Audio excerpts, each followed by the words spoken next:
Alright guys, quick little fight video for you about how to not allow somebody to get the MVP, as well as just a general points and tricks for you all. Let's get right into it.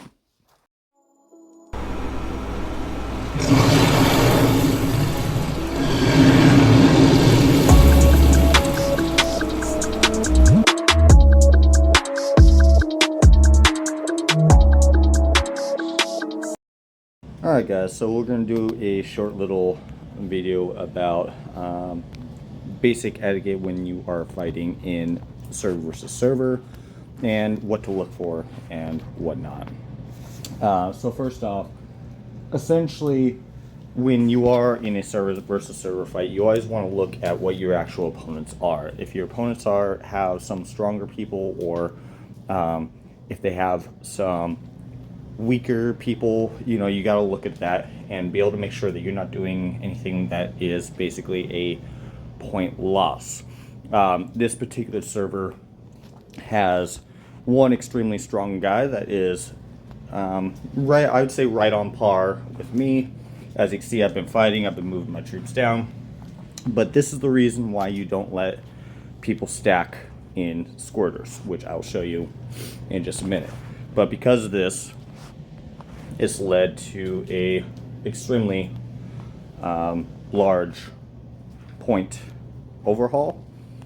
But here's some of the basic things that you can look for when we're going ahead and fighting in SVS. I'm just waiting to hit so I can start to kind of show you all.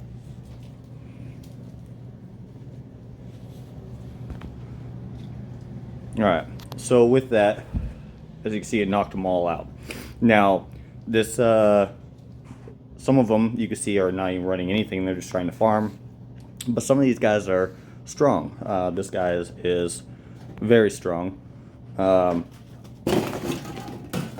Really, cat? Sorry, my cat just decided to freaking go crazy.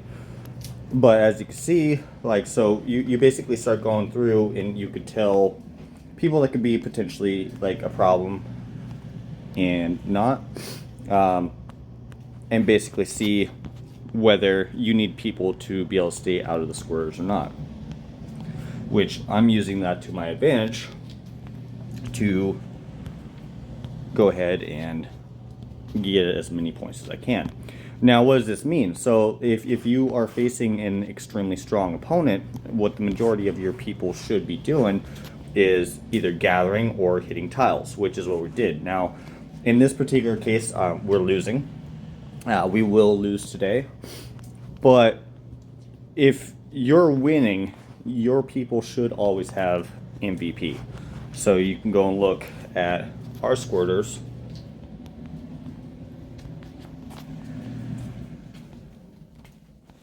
And even there, because there's one person as strong as me, they're not in the Squirters. The Squirters are not your primary focus as far as to be able to get points. Your primary focus to be able to get points, if there are people that are stronger than you or way stronger than you, is to be able to gather or hit tiles, to be able to point denial. Again, like I said, we failed at doing that this time. But it is what it is. But we'll just show some more. I will lose a hit here eventually, because that one strong dude is in there, and of course the Squirter buffs are huge. But as you can see, just from one hit, so 23.3, and then I don't even know if I have my buff on. Yeah, I do. You'll see how much points it actually gives.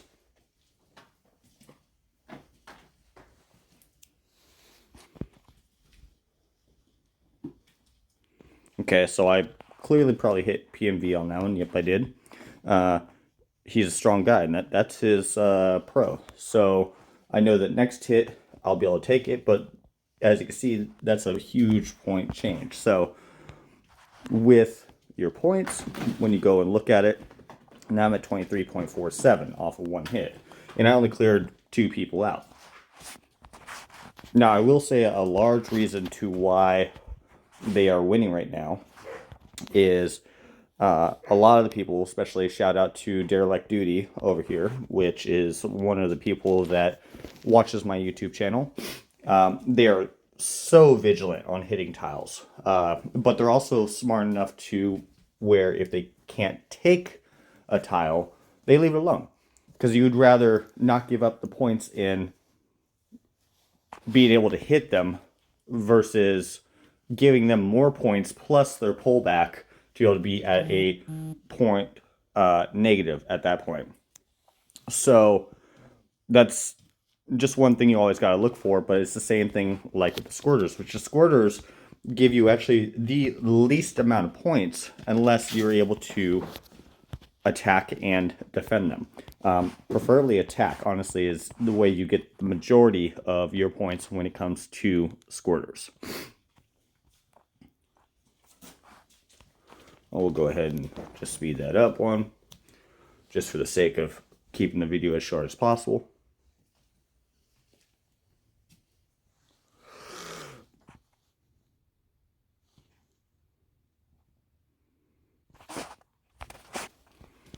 All right, I'm just about to hit. Now with this, because I see somebody going in, now that I took it, so I'm just going to go ahead and sit there and let him come on in to hit me. Another little trick that I use is I actually stay in Cultivator a lot of times during the SVS day, for the main fact of when I'm sleeping, I don't sit in the squirters. I go and gather. And I use full T10s on my marches to gather because I know that it's going to be a point deficit for them if they try to hit my tiles. So that way, you know, I can get an extra 4 to 6 G's worth of points.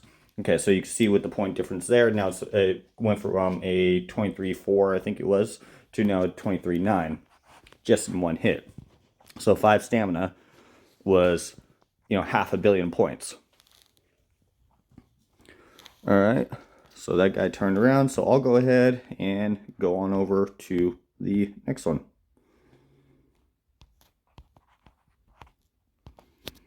This is why it's absolutely critical. I mean, like I said, we lost this SVS, but typically it is critical to keep your weaker people out of the squirters, because you can get multiple people that have a huge gap in points from the rest. All right, so we're just about to hit on that one.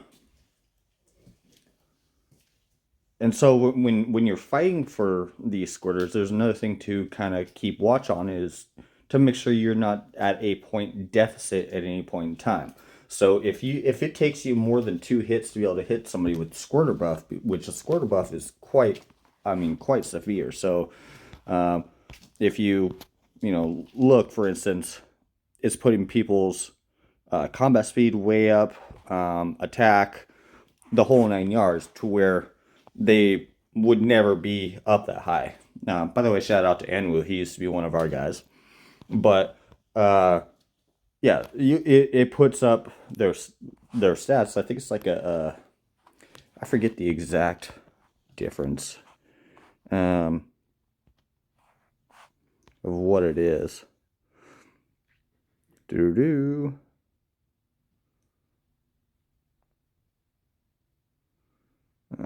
Just a strong buff. I don't remember what it is exactly, but it's quite substantial about how much it actually does as far as a buff. And so if you're taking several hits to be able to knock somebody out, you're at a point deficit. So you're not helping your team because you're actually feeding them more points than you're actually gaining. Let me go ahead and switch formation so that I can go ahead and conserve as much stamina as I can. And we'll be back in another minute.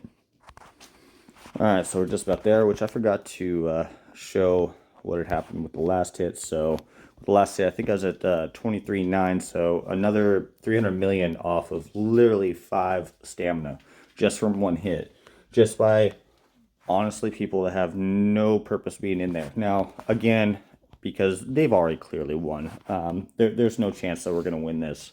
at this point, especially with how good they have been hitting us and stuff.